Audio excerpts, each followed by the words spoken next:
तो हमारा टिकट छीन नहीं लिया जाता। आज हमारा टिकट क्यों छीन लिया गया है? आप जानते हैं कि यादव जो है, जिसका 80% वोट, जो बेसिक वोट होता है किसी भी जाति का, जैसे कि कुर्मी का 80% वोट दलित को मिलता है, यादव का 80% वोट लाटेन को मिलता है, चिराग पासवान का वोट 80%, जो बेसिक वोट है 20% वोट को काउंटिंग हम लोग नहीं करते हैं। 80% वोट हम लोग एनडीए राष्ट्रीय जनतांत्रिक गठबंधन को मेरा समाज देता है, फिर भी उसकी बैस की बेटी को यहाँ से टिकट काट दिया जाता है। बैस का बेटा का सीतामढ़ी से सुनील पर पिंटू को टिकट काट दिया जाता है, और हम लोग मुंह हाथ पर हाथ बैठे रहते हैं, कुछ कर नहीं पाते हैं। जब आपको टिकट के बदले जवाब देना होता है बटन दबा करके, फिर भी आप उल्टे उसको ही को वोट दे देते हैं जो आपको टिकट कटवा देता है, जो आपको हराने के लिए आ जाता है। फिर आप क्या करते हैं, उसी को वोट देके पूरा जिता के भेज देते हैं, मोदी मोदी करते रहते हैं। अभी अगर कोई दबंग लोग घर को बंद करके आपको 20 लाठी मारेगा, क्या मोदी जी आपके लिए फोन करेंगे थाना को? क्या मोदी जी आपके लिए डीएसपी को फोन करेंगे? बताइए, इसमें कितने आदमी हैं जो हाथ उठा के बताए कि मोदी जी हमको पहचानते हैं, चिनते हैं, चाय पिलाने के लिए बुलाए हैं? किसी को नहीं बुलाया हमने, मैं जान रहा हूँ। सिर्फ और सिर्फ मोदी जी ठीक है, चलिए है।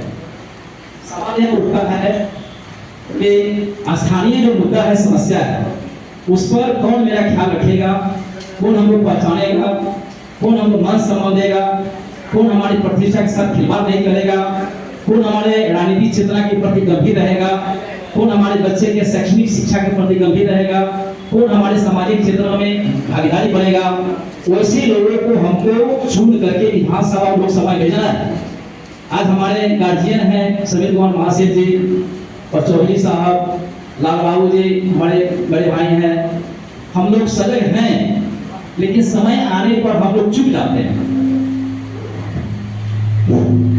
आज इसी का परिणाम है कि 2024 में जो लोकसभा चुनाव हुआ है, उसमें जगह जगह हम लोग का ही टिकट काट दिया गया है, और फिर भी हमारा समाज जो वैश्य समाज है, आंख बंद करके जो टिकट कटता है उसी को हम लोग वोट जिता के दे देते हैं।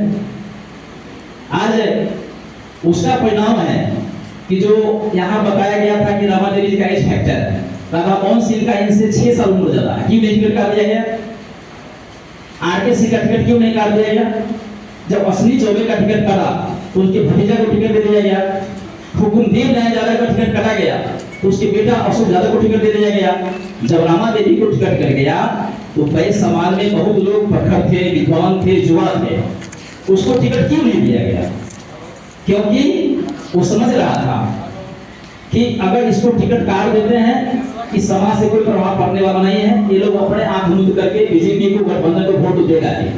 जिसका परिणाम हुआ कि आपका एक सीट चला गया।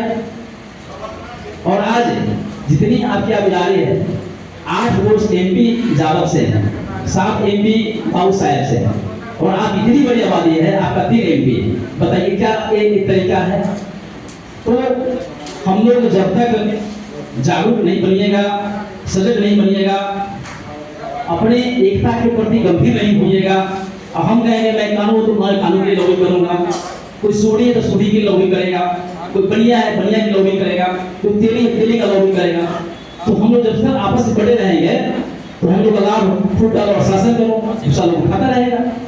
इसलिए हम आपको हाथ जोड़ के प्रार्थना करता है कि आने वाला जो भविष्य है बिहार विधानसभा का 2025, उसमें हम लोग यह प्रतिज्ञा करें कि पूरी ईमानदारी से, पूरी निष्ठा से, पूरी विश्वास और श्रद्धा के साथ हम लोग अपना एक एक वोट जो हमारे वैश्य का बेटा टिकट लेकर आएगा उसको तन मन धन लगा कर देंगे और पूरी ईमानदारी से जिला कर विधानसभा भेजेंगे, ताकि यह पता चल जाए विपक्षी लोगों को कि नहीं अब हम लोग एक हो गए हैं, वैश्य भी एक हो गया है।